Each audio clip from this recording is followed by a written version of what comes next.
শেখ হাসিনার পতনের প্রায় ১ বছর পার হয়েছে। এদিকে অন্তর্বর্তী সরকার রাজনৈতিক বিভক্তি ও অর্থনৈতিক সংকট সামাল দিতে লড়াই করছে। আর ঠিক এই সময়ে যুক্তরাজ্যে হাসিনা সরকারের ঘনিষ্ঠদের সম্পত্তি হস্তান্তরের হিড়িক পড়েছে। এই সংকটময় প্রেক্ষাপটে লন্ডনের নাইটস ব্রিজের একটি টাউন হাউস যেন অন্য জগতের গল্প। অথচ যুক্তরাজ্যের এই বিলাসবহুল সম্পত্তিগুলোই এখন বাংলাদেশের রাজনৈতিক আলোচনার কেন্দ্রবিন্দু। বাংলাদেশের দুর্নীতি দমন কমিশন এবং কেন্দ্রীয় ব্যাংক বর্তমানে তদন্ত করছে কিভাবে হাসিনা সরকারের ঘনিষ্ঠ কিছু ব্যক্তি বিপুল অর্থ বিদেশে পাচার করে যুক্তরাজ্যে সম্পদ গড়েছেন। গেল মে মাসে ব্রিটেনের ন্যাশনাল ক্রাইম এজেন্সি রহমান পরিবারের ৯০ মিলিয়ন পাউন্ডের সম্পত্তি জব্দ করে। এরপর জুনে সাবেক ভূমিমন্ত্রী সাইফুজ্জামান চৌধুরীর ১৭০ মিলিয়ন পাউন্ড মূল্যের সম্পদ ফ্রিজ করে। বান্ডেল থাকলে প্রতি সেনমানিতে টাকা বাঁচবে। বিকাশ সেনমানি বান্ডেল কিনে জিতুন প্রতি লেনদেনে।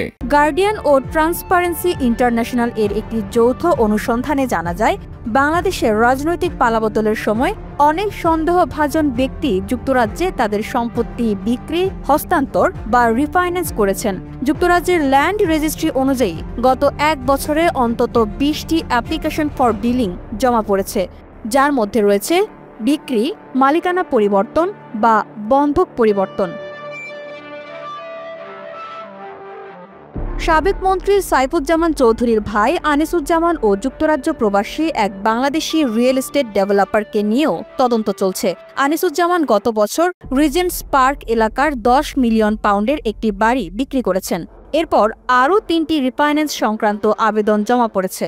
এছাড়াও বেক্সিমকো গ্রুপের কর্ণধার সালমান এফ রহমানের ছেলে আহমেদ শায়ান রহমান এবং ভাইপো আহমেদ শাহরিয়ার রহমানের নামও তদন্তে উঠে এসেছে। তাদের মালিকানাধীন মে ফেয়ারে ৩৫ মিলিয়ন পাউন্ডের একটি অ্যাপার্টমেন্ট সহ বেশ কিছু সম্পদ সম্প্রতি এনসিএ ফ্রিজ করেছে।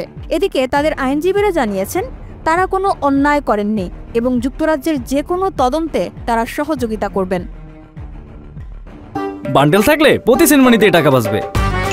বিকাশ সেনমানি বান্ডেল কিনে জিতুন প্রতি লেনদেনে।